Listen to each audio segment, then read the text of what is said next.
nous avons chanté, Paul Biya se cachait dans son trou, il a peur de notre jeune Foundi. Voilà Foundi qui arrive. Voilà Foundi avec le changement. Vous avez chanté ça? Nous avons chanté. J'ai dit bien jusqu'aujourd'hui. C'est pour ça que je suis d'accord. Quand il fait allusion à l'ingouvernabilité de M. Biya, je l'avais dit, je l'ai toujours dit que si Biya repartait pour la présidentielle de 2025, le Cameroun deviendrait ingouvernable. Je maintiens cela et je le mets au défi par rapport au gouvernement. Mais comme il a réussi, n'est-ce pas, j'ai envie de dire l'exploit ultime, j'ai envie de dire, de faire modifier la Constitution, de faire sauter d'abord le verrou de la limitation de mandat en 2008 et aujourd'hui le poste d'un vice-président, je suis dans la certitude de reprendre ma coiffure normale dans les prochaines heures. Permettez, les autres... On a encore beaucoup de sujets inscrits à l'ordre du jour, s'il vous plaît. Je suis en train de dire, j'ai fait une révélation chez vous, soyez estimez-vous heureux qu'au regard de l'extrême... Ma barbe sera bientôt coupée. L'extrême presque viol de la Constitution à travers, n'est-ce pas, la création d'un poste de vice-président. On en parlera tout à l'heure. J'ai le sentiment que je vais rompre mon serpent je vais me coiffer. Ton serment? Oui. Vous allez vous coiffer et probablement le président n'aura pas encore nommé un gouvernement. Je voudrais rappeler rapidement à Wafo qui a dit qu'on ne veut pas de Kamto et qu'on l'a manœuvré, on n'a pas voulu de sa candidature en 2025. Maurice Kamto est un maître du droit. Il connaît le pays. Il connaît d'abord le droit. J'étais, Jean-Robert, j'étais hospitalisé. La douleur a subitement fait place à la déception, à la colère, quand j'ai entendu que Maurice Kamto, le MRC n'ira pas aux élections. Pas faire ici, je disais comment? Voilà un type qui a profité d'une disposition de la Constitution pour être candidat à la présidentielle de 2018. Avec un seul et il sait que s'il s'amuse à ne pas avoir des élus en 2020, il est disqualifié pour 2025. Parce que quand tu connais le pays, il savait que le président de la République, Paul Biya, sachant que le MRC allait se préparer et fourbir des armes entre 2020 et 2025, ferait simplement une chose que lui confère la Constitution. Alors, sous les cas, proroger les mandats des élus municipaux sous les relances et députés. Vous ne faites que dire que Kamto, qui connaît le droit et qui connaît le pays, en prenant cette décision, est-ce que vous ne donnez pas raison à ceux qui disent qu'à un moment donné, on soupçonne le président Kamto d'être de mèche avec le régime en place? Vous êtes de mèche et puis on vous met 9 mois en prison. Je ne veux pas rentrer dans la tragédie du soupçon. Moi, les éléments que je convoque pour étayer mon point de vue... Quelqu'un qui maîtrise le droit et qui maîtrise le pays, je prends vos mots, Soulé, comment il peut encore tomber dans de telles erreurs? Est-ce qu'il le fait à dessein? Vous savez, là maintenant, il faut regarder s'il y a des relations incestueuses entre Kamto et le régime en place. Peut-être que ça pourrait être cela. Mais je pense que le président Kamto, je maintiens qu'il connaît le droit. C'est un maître du droit. Mais cette fois-là, quelques articles de notre droit ont échappé. Non. Il s'agit de quoi? En réalité, il a été, c'est-à-dire, c'est un peu épidermique, et un peu égoïste. Ah, le mot égoïste. Il a pensé que les élections législatives et municipales viendraient en 2020, avant la Est-ce qu'il présidentielle. oubliait les prérogatives du président de la Voilà République, que le président peut proroger le mandat des députés et des conseillers municipaux, lui qui connaît le droit. Vous savez que j'ai convoqué cet C'est argument. normal qu'on pose. J'ai convoqué cet argument, normal, à c'est savoir écrit que dans dans un pays où il y a une seule personne Même la qui détient l'agenda politique, C'est ça. qui est capable de surfer sur telle ou telle élection, il n'est pas souhaitable, n'est-ce pas, de laisser une seule faille. Parce que la seule faille qui respire un peu de naïveté du professeur Kamto, qui pensait qu'en Pourquoi il a 2017... donc laissé cette faille? Lui qui connaît le droit et connaît le pays. Je m'arrête là. Parce que je ne sais pas l'aide de passer. Je ne sais pas. Cette question. Écoutez, je vais un peu corriger ce que M. Soula a dit. Corriger. Alors, pas que corriger ou alors. Enlève le mot. Oui, j'enlève le mot. Tu peux apporter un élément je vais apporter un élément de précision. J'ai commencé à faire la politique avant toi. Je vais apporter des éléments de précision. Oui. Ici. Le MRC, le fait de boycotter le double scrutin, n'est-ce pas, de 2020, n'empêchait pas au professeur Moïse Kamto d'être candidat en 2027. Parce qu'il pouvait l'être sous la bannière d'un autre parti politique. Ça empêchait plutôt, n'est-ce pas, le MRC de présenter un candidat. Mais il n'a pas Mais le dit ça en professeur Kamto 2025. Il a dit qu'il peut être candidat pour le MSC. De se faire investir par un parti politique disposant d'un élu. Donc c'est la précision que je voulais apporter. Jean-Robert, je suis entièrement d'accord avec cette précision. Mais ce que je voudrais dire, quand je parle, je convoque le fait que Moïse Kamto connaît le pays, il connaît le droit.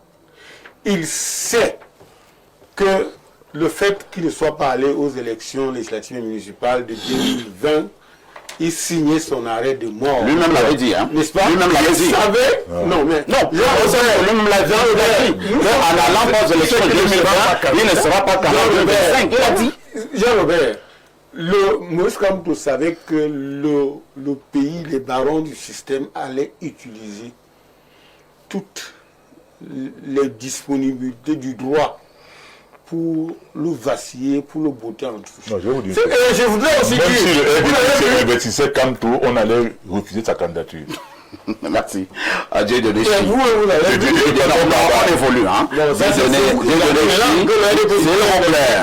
Dieu donné chi, vous qui êtes également de l'opposition, on a compris. Vous qui êtes également de l'opposition, Dieu donné chi, le fait d'avoir toujours, hein, des partis de l'opposition qui ne s'entendent pas. Voilà le MRC qui ne s'entend pas avec le MRC, le OSIF qui ne s'entend pas avec le MRC, le MRC qui ne s'entend pas avec le FSNC, le PCRN de Cabral Libye, maintenant avec le FSNC. Vous aidez également le régime en place, hein? Quand vous avez des sons discordants, c'est le régime en place qui gagne au niveau des galons. Le peuple n'a pas dit ça. L'unité est souhaitable et nous, SDF, on travaille pour cette unité-là. D'ailleurs, on avait mis en place une plateforme pour la modification du code électoral et on a fait des propositions. Dans cette plateforme, on avait travaillé avec le MRC et d'autres partis politiques, avec les acteurs de la société civile. Sauf que cette plateforme était une plateforme qui... on voyait que ça devait être le début de construction d'une certaine unité autour des objectifs partagés. Mais subitement, on a vu des gens qui ont sorti d'autres approches coalitionnistes en disant qu'ils ont déjà les coalitions, il faut venir les soutenir. On a compris que à un moment donné, on pensait qu'on était ensemble, mais on n'était pas. Cela dit... En fait, les partis politiques ne sont pas créés d'abord pour faire des coalitions. Un parti politique est créé pour aller vers les élections. Si bien que la coalition est souhaitable, ce que je dis au peuple camerounais, c'est que la coalition qui a de fortes chances de réussir, c'est la coalition du peuple d'abord. La preuve en est que avec les élections présidentielles de 2025, beaucoup de Camerounais se sont prononcés pour un candidat de l'opposition qui n'avait pas une coalition en tant que telle, mais une coalition de partis politiques en tant que telle. Mais la coalition du peuple la coalition du peuple de changement autour de ce candidat a permis qu'on quitte d'un score de 14% à 35%. Cela dit, tout le monde, les gens qui nous regardent auraient constaté certaines choses, la démagogie politique avec laquelle s'est fait le MRC. Quand vous donnez la parole à M. Wafo, vous a fait quoi même? Laisse-moi parler. Quand vous donnez la parole à M. Wafo, tout ce que M. Wafo va passer le temps à vous dire, c'est que on est dans le Kamto bashing. Si Kamto n'est pas là, le Cameroun ne reste plus. Les gens sont en train d'attaquer le professeur Kamto. Mais il ne va pas déconstruire un argument qu'on a émis contre le professeur Kamto. Ça, c'est une démagogie politique qui ne fait pas avancer. Parce que seule la vérité libère. Si on dit quelque chose, vous pensez que les gens ont dit ce qui n'est pas fondé, dites ce qui est fondé pour déconstruire ce qu'on a dit. Mais vous êtes là, vraiment, on attaque le professeur Kamto, on reporte les élections seulement à cause de lui, vraiment. Non. Ça ne va pas me faire avancer.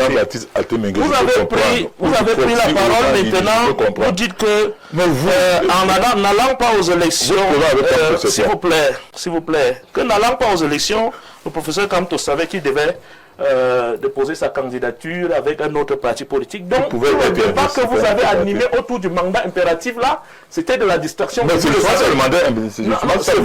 C'est moi qui était en train d'animer le mandat impératif.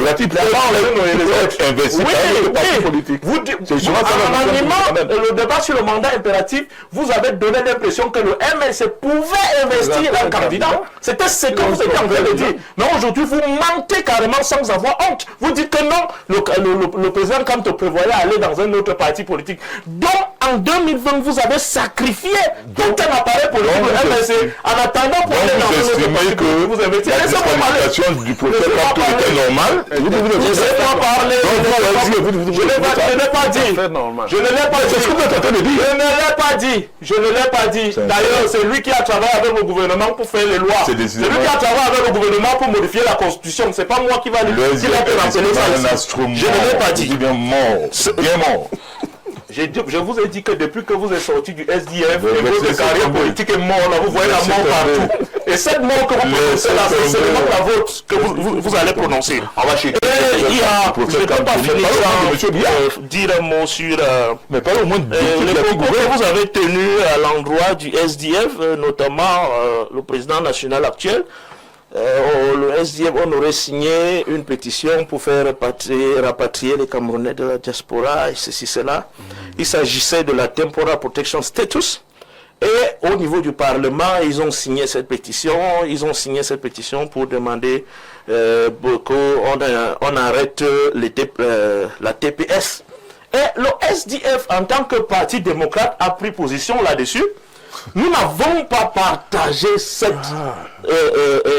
nous n'avons pas aimé cette démarche. Et on l'a condamné. Mais au niveau du MLC, là, vous ne pouvez pas le faire. Vous n'avez pas commenté le fait que quelqu'un démissionne, après un mois, il revient pour prendre seulement le sommet du parti. Donc, quand on ne peut pas être militant, sans être président... Il a fait interne au parti. Non, s'il vous plaît, cela dit au professeur Mathias, au professeur Onangini. Quand je bats campagne aujourd'hui pour que les Camerounais s'intéressent à la chose électorale, pour que les Camerounais se mobilisent autour des élections locales à venir, c'est pas pour dire que le système n'est pas vicié. C'est pas pour dire que le système est bon. Le système n'est pas consensuel d'abord. Et dès lors que ce n'est pas consensuel, ce n'est pas bon. Et la preuve en est qu'on est quitté du MINAT à ONEL 1 à ONEL 2. Aujourd'hui, nous sommes à ELECAM et nous sommes à une biométrie partielle. Alors que nous souhaitons bien une biométrie intégrale. Cela dit, je parle en bon démocrate pour dire que si on peut se battre pour avoir des améliorations de 14 à 35%, on peut se battre pour gagner plus de terrain au niveau local. Nous allons faire un effort. Hein, je suis secoué là, j'ai vu beaucoup de pression. Nous allons faire un effort de prendre quelques messages des téléspectateurs à travers le monde. Je prends le premier message. S'agissant des personnalités qui changent d'avis, pourquoi se focaliser seulement sur les attentions sur Owenangini? Pourquoi oublier les Albert Zongan et les autres? C'est Amadou de Marois qui envoie cette contribution. Même pour prendre part aux élections locales et aux débats dans les médias, les militants du MRC et autres commentateurs sont soumis aux humeurs du professeur Kamto. C'est Achou de Boya qui envoie cette contribution. Un autre message ce matin. Les premiers militants du MRC sont le professeur Fogué, professeur Owenangini, professeur Claude Abbé, Joseph-Marie Lundu et consorts. Professeur Maurice Kamto n'était même pas là. Laissez Owenangini tranquille. C'est Oumo Bonda à Douala. Perfecto, s'il te plaît. Monsieur Wafou était SDF. Bon, nous prenons d'autres contributions ce matin. Mais là, lui n'a pas joué. Il n'est pas un joueur. Il était SDF. Maintenant, mais lui n'a pas changé. Nous continuons à lire les nombreuses. S'il vous plaît, la place à la lecture des messages maintenant. C'est Jacques de Douala qui dit ceci. Jean-Robert est envoûté par Maurice Kamto, un homme incohérent. Pourquoi le MRC est pressé d'aller aux élections? Le code électoral a-t-il changé? Y a-t-il plus de guerre au Nozo? Il y a la tactique et puis il y a la stratégie. C'est ça. On va au plus 20. Hein. Il s'agit de l'Égypte. Que dit le téléspectateur à partir de l'Égypte? Bonjour le panel. Affaire Kamto, Maurice est l'illustration manifeste du manque de culture politique de nombreux Camerounais. J'ai toujours eu pitié des personnes qui ont suivi ces MRC. Comment être derrière un pur produit de la lâcheté politique, trahison politique? C'est un collabo du régime. Un homme qui met à nu les deux variantes de Camerounais, les vides de substance politique et les constants politiques. Et Limbilombe mérite une décoration pour avoir mis en garde contre cet aventurier politique. Monsieur Wafo, qui se ressemble, regardez votre parcours politique. Bon dimanche. Un autre message ce jour, un message qui vient du plus 33, c'est un message de la France. Il est frappant de constater que M. Wafo soutient avec une grande conviction que la base compte des éléments patriotiques. Cette affirmation soulève une interrogation. Pourquoi M. Wafo ne rejoint pas le MRC? Il apparaît que M. Wafo, dépourvu d'arguments solides pour étayer ses affirmations, ait choisi de s'attaquer à Meillon, espérant ainsi détourner l'attention de ses propres faiblesses